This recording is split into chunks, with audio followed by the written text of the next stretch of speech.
Assalamualaikum, selamat sore Bu Priska. Pripun kabare? Alhamdulillah, selamat sore Pak. Alhamdulillah sehat. Jenengan pripun?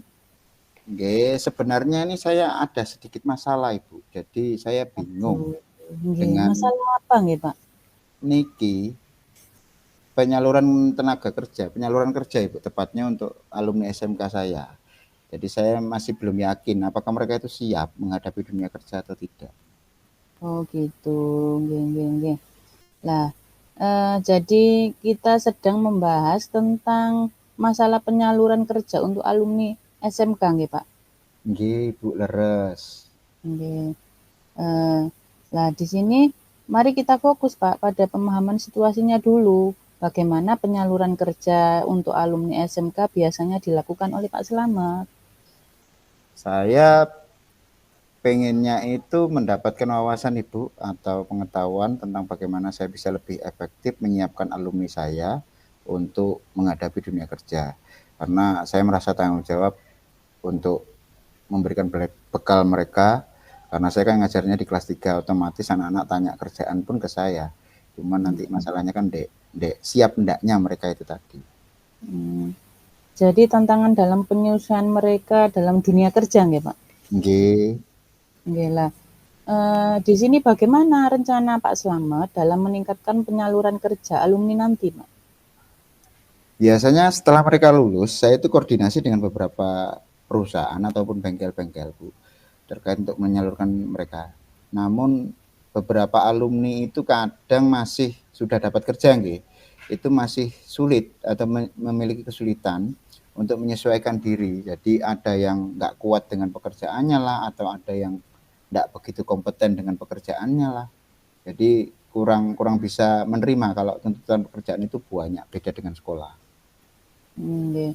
Terus bagaimana dengan keterlibatan alumni dalam proses ini Pak? Apa ada cara untuk lebih mendengarkan dan melibatkan mereka lagi dalam kegiatan tersebut? Saya sudah nyoba Bu. Jadi dalam artian saya coba kombinasi antara pembelajaran teori. Jadi contohnya nih, kalau di praktek kewirausahaan kan secara teori kan ada, kemudian secara prakteknya juga ada. Tapi ada beberapa hal yang memang harus saya sempurnakan. Gitu. Nggih nggih nggih. Sudah sangat baik nggih Pak Slamet lah. Ya, alhamdulillah. Sekarang, rencana jenengan itu kapan Pak nggih, dalam mengimplementasikan tindakan tersebut? Ya itu tadi Bu. Jadi untuk rencana saya pertama kan memberikan pembelajaran dulu secara teori kepada anak-anak. Tapi diimbangi, mungkin kalau apa istilahnya selalu teori saja, saya akan ditinggalkan oleh siswa saya karena mereka bosan. Jadi saya lebih ke selang-seling. Jadi dalam 2 minggu ini mungkin 1 minggu untuk teori, kemudian 1 minggunya lagi untuk praktek wirausahanya mereka. Nggih nggih, betul Pak. Jangan lupa nggih untuk memonitor dan mengevaluasi hasilnya. Kita bisa mencari waktu untuk update dalam beberapa minggu ke depan. Nggih, nggih, nggih, Bu. Siap, siap. Nggih. Bagaimana perasaan jenengan Pak setelah sesi coaching ini?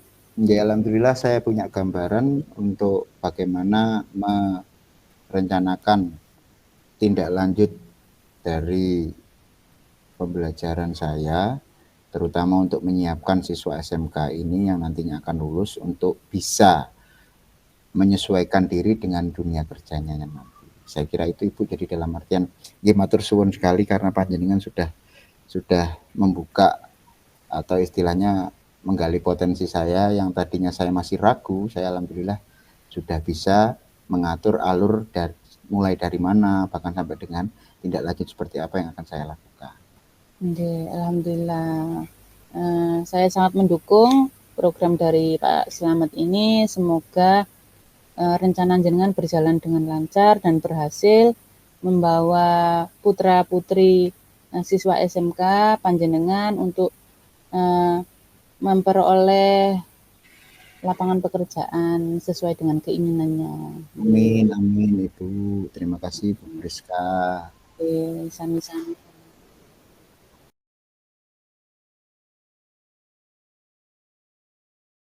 Siang Pak Slamet. Selamat siang Bu Priska. Ada apa nih? Kok Oh, nggih. lagi suntuk atau gimana nih? Nggih, bagaimana kabarnya jenengan, Pak, hari ini? Alhamdulillah baik. Pripun Nggih. niki kok ketingale kelihatannya jenengan ada sesuatu yang ingin dibicarakan? Nggih, Pak, ini loh saya di sekolahan itu ada masalah di kelas ya khususnya.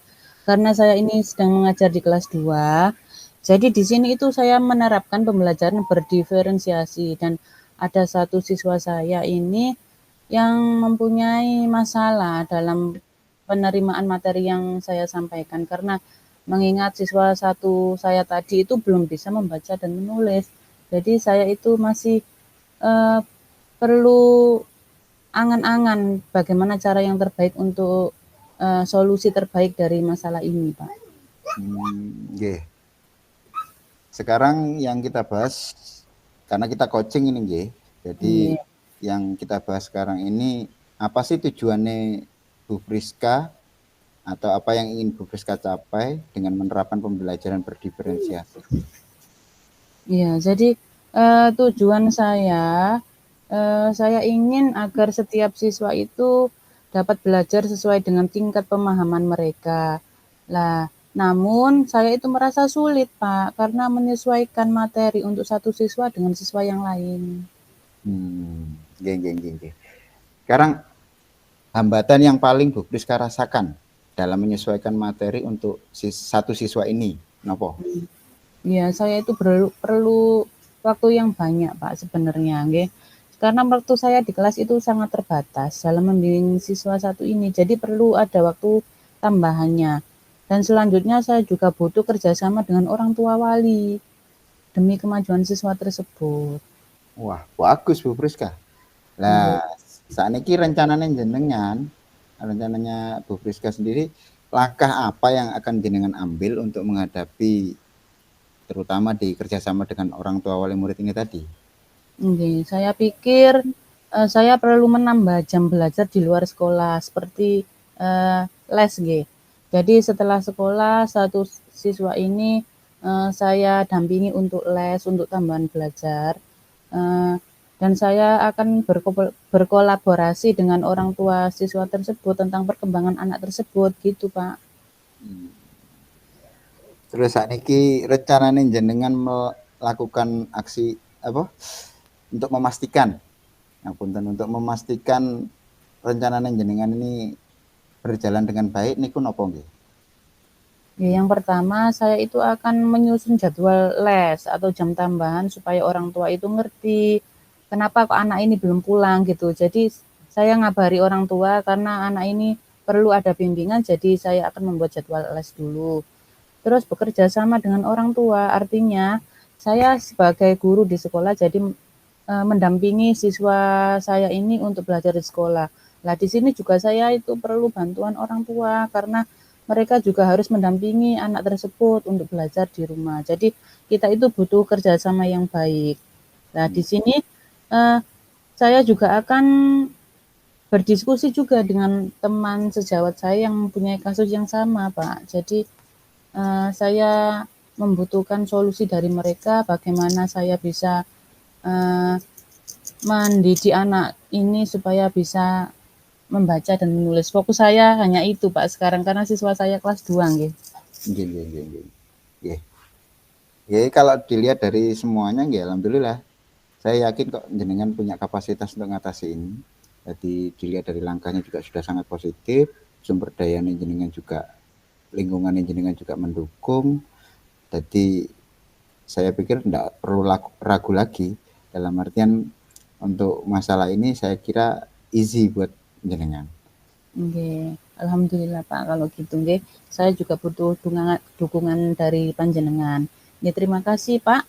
Saya Oke. akan coba memberikan yang terbaik demi kemajuan siswa saya ini. Oke, oke, siap, siap. Oke. Oke, saya kira itu Ibu untuk coaching kita sore ini. Nggih. Kira-kira sekarang bagaimana perasaan Ibu atau apa yang Ibu Nggih, Pak. rasakan Nggih. dengan Alhamdulillah, nggih. coaching kita ini? Nggih. Nggih. Alhamdulillah saya lega dan berterima kasih karena dari coaching ini saya bisa mengerti dan lebih paham dalam mencari solusi untuk siswa saya tersebut, Pak. Terima kasih atas bantuan dari jenengan juga. Yes, siap Ibu, sama-sama. Saya percaya kok jenengan bisa. Kemudian jangan ragu juga untuk mencari bantuan jika diperlukan. Mungkin kita akan ketemu lagi di sesi coaching-coaching berikutnya Ibu. Oke. Selamat beraktivitas. Assalamualaikum. Waalaikumsalam.